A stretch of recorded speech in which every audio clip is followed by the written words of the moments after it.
이런 실제적인 권면 중에서 바울이 가장 먼저 언급하는 내용은 성도의 하나됨이라고 했습니다.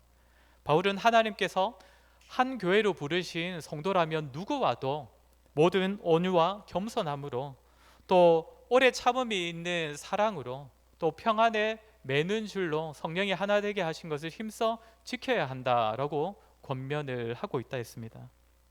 그러나 이 하나됨은 모든 사람이 다 똑같은 모습으로, 그러니까 획일화된 모습이 되어서 하나 되는 것이 아니라고 했습니다. 지난주에 살폈듯이 하나님께서는 우리 모든 성도들에게 각자 다양한 은사를 주셨고, 또 그 은사를 주실 때에 각각의 다른 분량의 은혜를 베풀어 주셨기 때문에 사람마다 다양한 모습이 나타난다라고 했습니다. 교회 안에 있는 모든 성도는 각각 다양한 모습을 보일 수밖에 없다는 것이지요.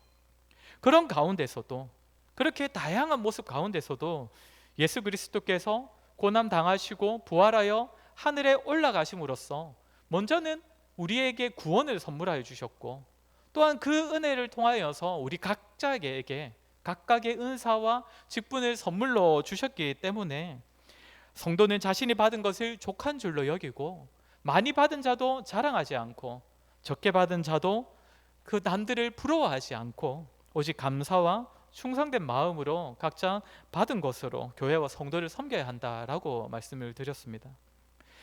이제 이해해 주는 내용은 하나님께서 각각에게 다양한 은사들을 주신 이유와 목적입니다.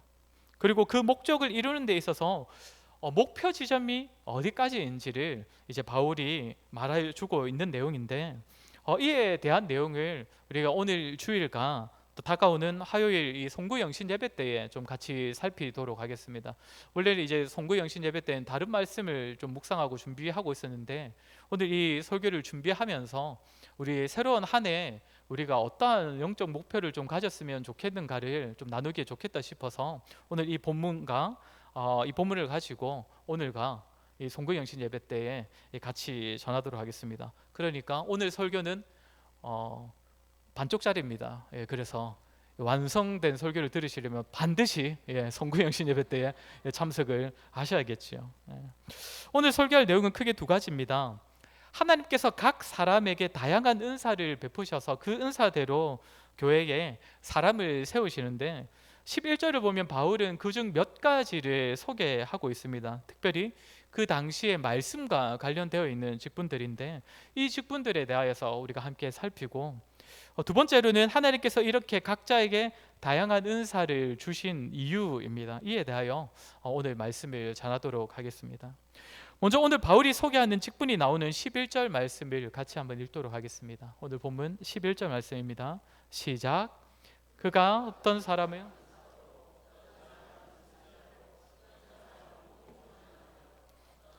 목사와 교사로 삼으셨으니. 여기 보면 바울은 하나님께서 어떤 사람은 사도, 그리고 선지자, 복음 전하는 자, 목사와 교사로 삼으셨다라고 합니다. 물론 전체 문맥을 볼 때 바울이 여기서 말하고자 하는 은사와 직분은 단지 이 네 가지만은 아닐 것입니다.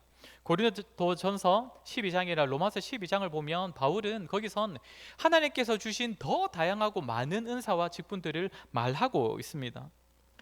하나님께서는 분명 교회 안의 성도들에게 더 많고 다양한 은사들을 허락하시고, 또 그에 따라 다양한 직분과 일들을 섬기게 하시는데, 아마도 바울은 그 중에서 당시에 분명하게 좀 언급하기 쉬운 은사와 직분들, 또 바울의 입장에서는 좀 중요하게 여겨서 강조하고 싶은 몇 가지를 여기서 언급하고 있는 것이다 라고 생각하시면 될 것 같습니다.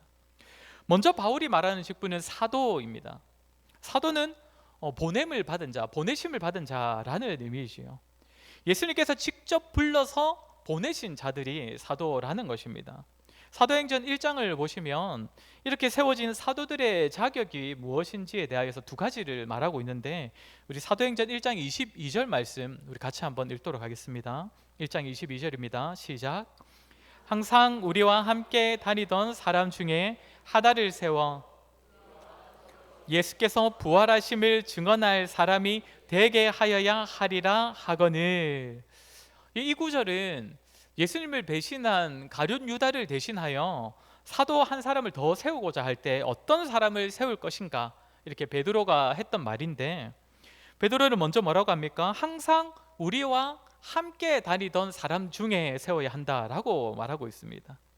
그러니까 예수님을 눈으로 보았던 자, 예수님의 공생의 사역 동안 예수님과 함께 다니면서 그분의 가르침을 직접 받고 또 예수님의 삶을 옆에서 보면서 삶을 배운 사람들 중에 사도가 세워져야 한다는 것입니다.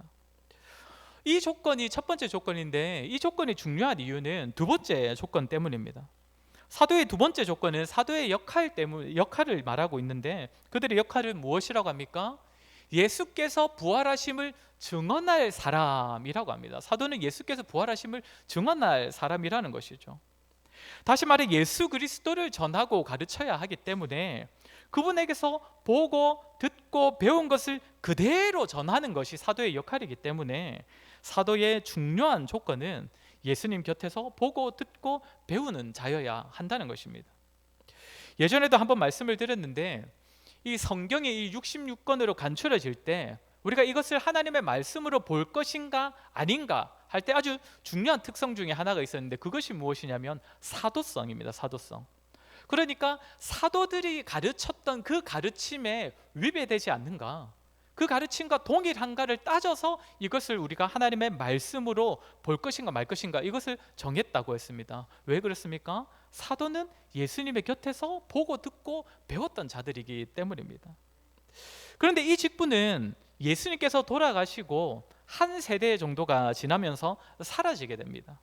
처음 세움받은 이 사도들이 죽으면서 예수님께서 직접 부르시고 보내신 자는 이 땅에서 없어지게 되었다는 것입니다. 그리고 바울이 두 번째로 말하는 직분은 무엇입니까? 11절을 다시 보시면 선지자입니다. 전에도 한번 말씀드렸지만 여기서 말하는 선지자는 구약시대의 선지자가 아닙니다. 신약시대, 초대교회 시대에도 활동했던 신약시대의 선지자를 말하고 있습니다. 선지자는 성령 하나님의 감동으로 하나님의 진리의 말씀을 교회와 성도들에게 전하고, 그렇게 말씀으로 교회와 성도들에게 유익을 끼쳤던 그 직분이 선지자입니다. 사도행전 21장을 보시면 선지자들에 대한 얘기가 나오는데, 우리 8절부터 10절까지, 사도행전 21장 8절부터 10절까지의 말씀을 읽어보겠습니다. 시작. 이튿날 떠나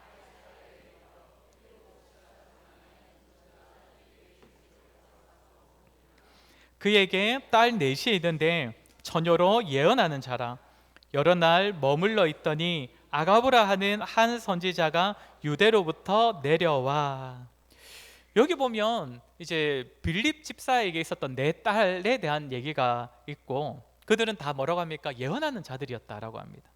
그리고 아가보라 하는 선지자가 있었다 하고 그 사람의 이야기가 나오는데, 우리 예전에 사도행전 말씀 들을 때 살폈던 본문인데, 이제 바울이 예루살렘으로 가는 길에 잠시 들렸던 지역에서 이 사람들을 통해 바울이 이제 어떤 일들을 겪게 될 것인가 예언의 말씀을 듣게 되었습니다. 그때 바울이 어떻게 반응을 합니까? 이 사람들이 예언하는 말을 하나님의 말씀으로 듣습니다. 왜냐하면 그들은 선지자이기 때문입니다. 선지자이기 때문에 그들이 하는 말을 바울이 말씀으로 받아들였거든요. 이렇게 초대교회 시대에는 선지자들도 활동을 했고 사람들도 그 직분을 인정을 했다는 것입니다. 그러나 이 선지자 직분 역시 교회의 역사 가운데 사라지게 됩니다.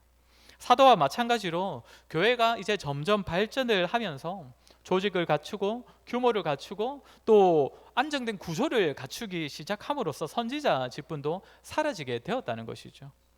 특별히 사도나 선지자는 사람들이 다 알지 못하는 하나님의 비밀, 특히 영적인 일들을 밝히 드러내어서 알려주는 그런 역할을 했던 사람들인데, 기록된 성경 말씀이 이제 완성되면서 더 이상 신비한 가르침이 필요 없어졌기 때문입니다. 사도나 선지자라는 은사와 직분은 이제 성경 말씀으로 충분하게 되었다는 것이죠. 그리고 바울이 세 번째로 오늘 말하고 있는 직분은 복음 전하는 자입니다. 오늘날은 복음 전하는 자가 따로 있지 아니하고 모든 성도에게 이 복음 전하는 것은 주어진 역할, 사명이지만, 물론 이 당시에도 복음을 전하는 사명은 모든 사람들에게 해당되는 그런 사명이긴 했는데, 복음 전하는 자로 불리는 사람들이 그 당시엔 따로 있었다는 것이죠. 좀 전에 빌립의 네 딸들을 이야기를 했는데, 그 전에 빌립에 대하여서 뭐라고 이렇게 표현했는지 잠깐 지나가서 이제 까먹으실 수도 있는데 뭐라고 했는지 기억나십니까? 한 칸 위로 올려주시겠습니까? 빌립에 대해서 뭐라고 합니까? 예, 8절을 보시면 전도자 빌립이라고 말합니다. 저 전도자라는 뜻이 복음 전하는 자라는 것이거든요. 그러니까 빌립에 대하여서 집사라고도 말했지만 복음 전하는 자라고 또 다른 직분으로도 불렀다는 것이지요. 그리고 우리 데살로니가 전서 3장 2절 말씀을 같이 한번 읽도록 하겠습니다. 시작. 우리 형제 복음을 전하는 하나님의 일꾼인 디모데를 보내노니 너희는 너희를 굳건하게 하고 너희 믿음에 대하여 위로함으로. 바울이 자신의 아들이라고까지 불렀던 자신의 애제자가 디모데 아닙니까? 그런데 디모데는 사도라고 불리지 않았습니다. 성경 어느 곳에서도 그 디모데를 사도라고 칭하지 않습니다. 뭐라고 합니까? 디모데에게 그리스도의 복음을 전하는 하나님의 일꾼이라고 말하고 있습니다. 디모데 역시도 복음 전하는 자라는 그런 직분자였다는 것입니다. 이 당시 복음 전하는 자는 사도들과 함께 다니면서 그 사도들의 사역을 돕고 또 부족한 부분을 보완하고 또 그들의 사역을 확장하는 그런 역할을 했습니다. 때로는 사도들과 함께 다니면서 또 때로는 빌립처럼 개인적으로 다니면서도 복음을 전했던 그런 자가 복음 전하는 자였습니다. 이 복음 전하는 자라는 직분 역시도 교회가 이제 잘 정착하고 또 교회를 통하여서 복음이 전해지기 시작하면서 이 직분도 점차 사라지게 됩니다. 그들의 역할이 이제는 중요하지 않아졌기 때문이 아니라 그 역할이 이제 모든 교회, 모든 성도에게 다 맡겨진 역할이 되었기 때문입니다. 끝으로 바울이 말하고 있는 직분은 목사와 교사입니다.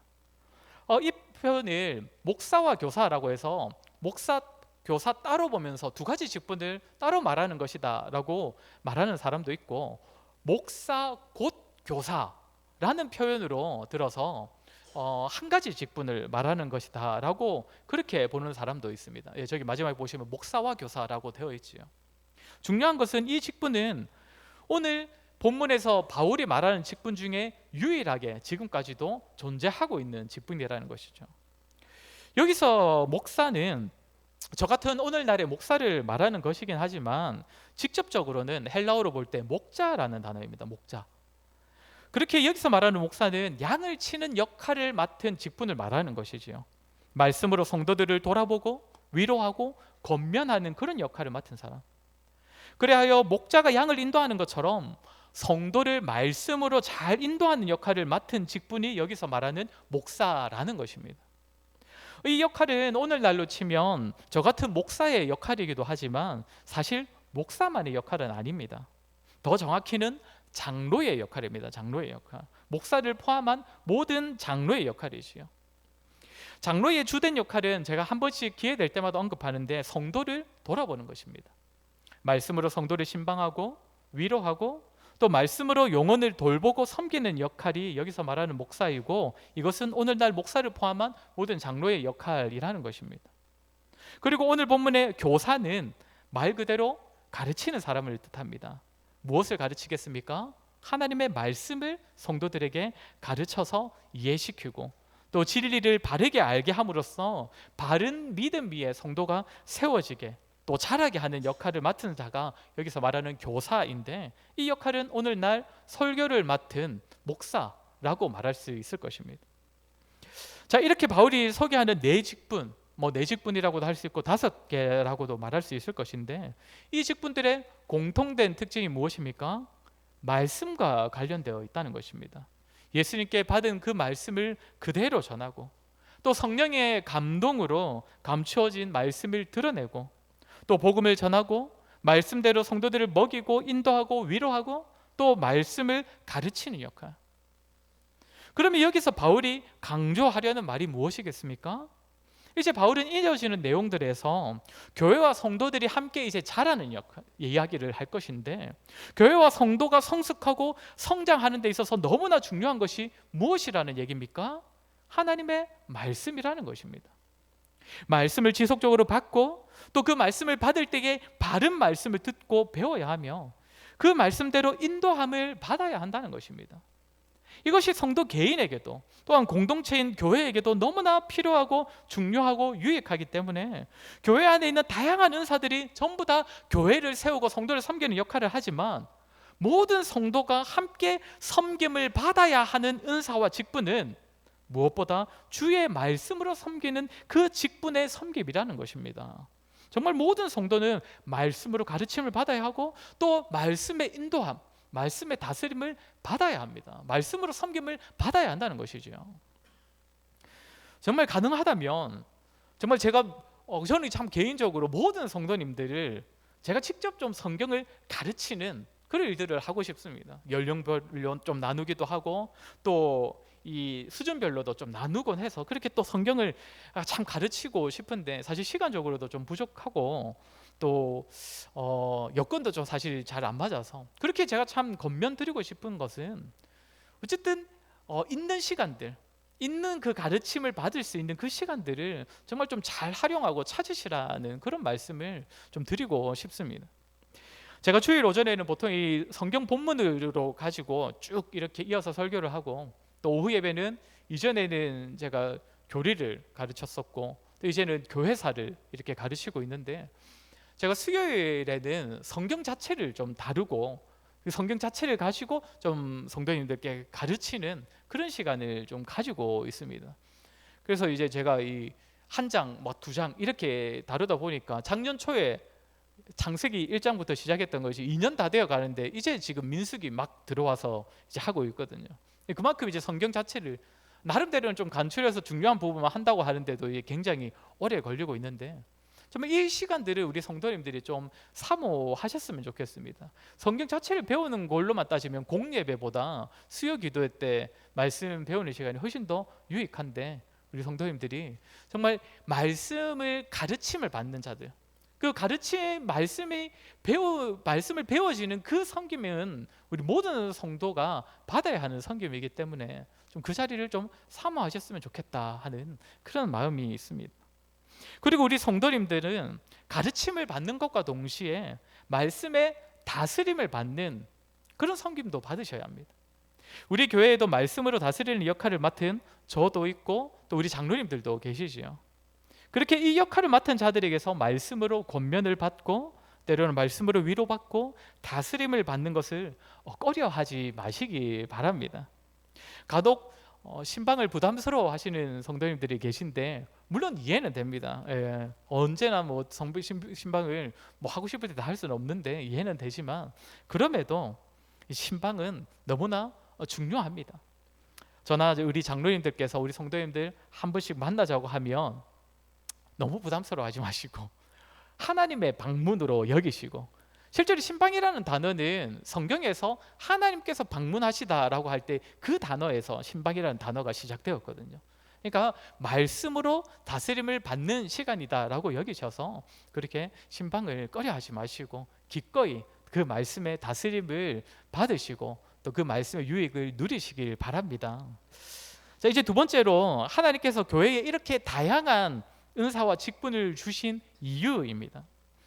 이에 대하여서 이제 12절에서 바울이 말해주고 있는데 우리 12절 말씀 같이 한번 읽도록 하겠습니다. 12절입니다. 시작.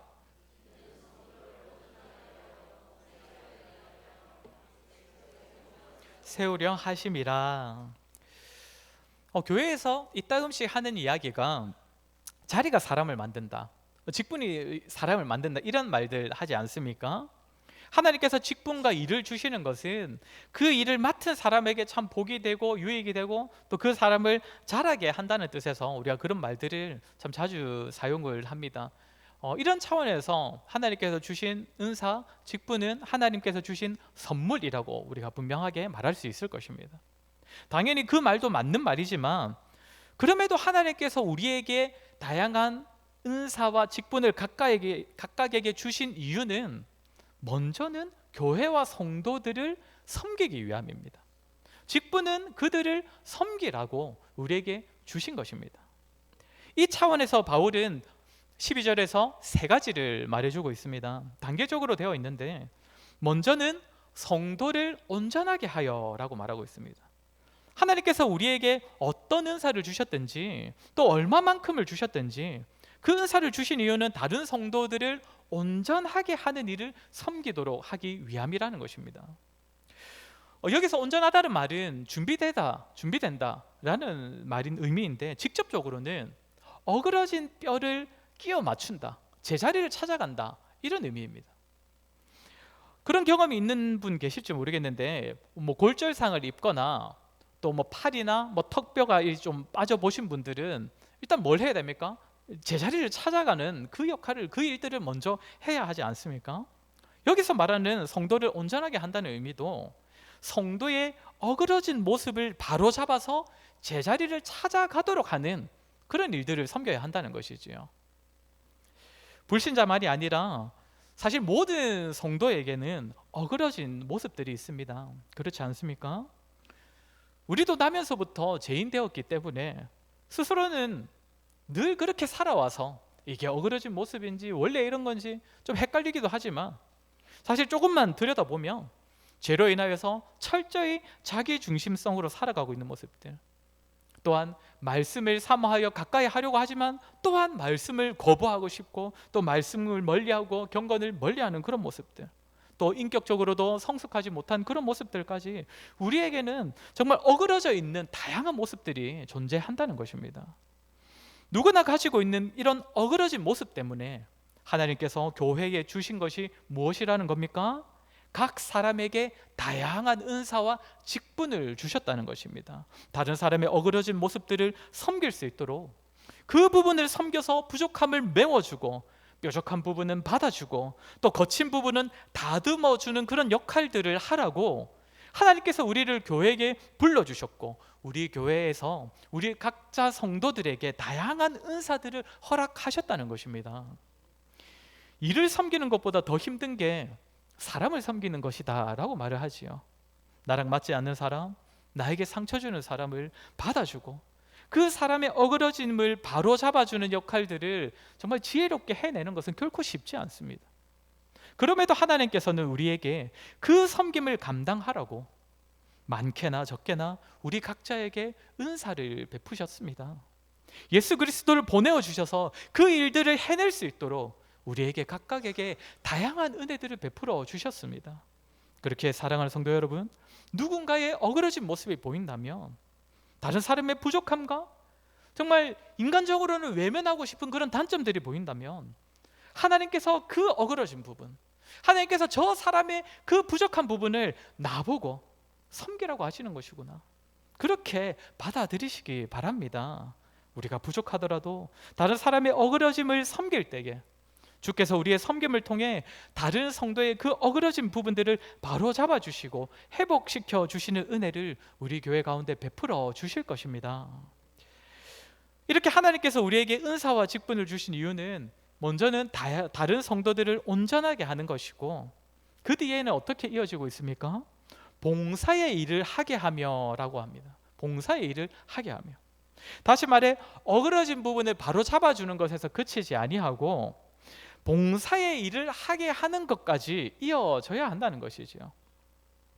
교회 안에 있는 모든 성도는 사실 봉사의 자리로 다 부름받았습니다. 다 봉사의 일을 해야 합니다. 그러나 준비가 되지 않은 상태로는 봉사를 해서는 안 되지요. 먼저는 준비가 되는 작업, 어그러진 그 모습이 바로 잡아짐으로써 봉사에 적합한 그런 모습이 갖추어져야 합니다. 그리고 그 뒤에는 반드시 봉사의 자리로 이어져야 합니다. 여기서 말하는 봉사는 찬양단을 섬기거나 교사를 섬기거나 그 구역장이나 또 기관장을 섬기는 그런 것만을 의미하는 것이 아닙니다. 여기서 봉사라는 단어는 디아코니아라는 단어인데, 이 당시에는 어디서 사용되었냐면 다른 사람의 식사 시중을 드는 모습에 사용되었던 표현이 여기서 말하는 디아코니아, 여기서 말하는 봉사입니다. 그러니까 우리가 다른 성도의 시중을 드는 모습, 교회 안에서 다른 사람을 섬기는 봉사는 다른 사람의 시중을 드는 것과 같다는 것입니다. 그러니까 우리는 한 사람을 섬겨서 어그러진 모습을 바로 잡아줌으로써 이제는 그 사람을 나와 동일하게 다른 사람을 시중드는 그런 모습으로까지 봉사하는 자리로 이끌어 주어야 한다는 것이죠. 어그러진 모습을 바로 잡아주는 데서 그치지 않고 이제는 그 사람도 기꺼이 다른 사람의 종이 되어서 살아갈 수 있도록 봉사하는 자리로 함께 쓰임 받도록 인도하여야 한다는 것입니다. 저와 여러분의 섬김을 통하여서 우리 교회에 정말 성도들을 위해 봉사하는 사람들이 많이 세워지는 은혜가 있기를 바랍니다. 마지막으로 어그러진 모습이 바로잡아지고 나아가 봉사의 일을 감당하는 자들을 세움으로써 이제 교회에 어떤 일이 일어나는 것입니까? 그리스도의 몸을 세우려 하심이라.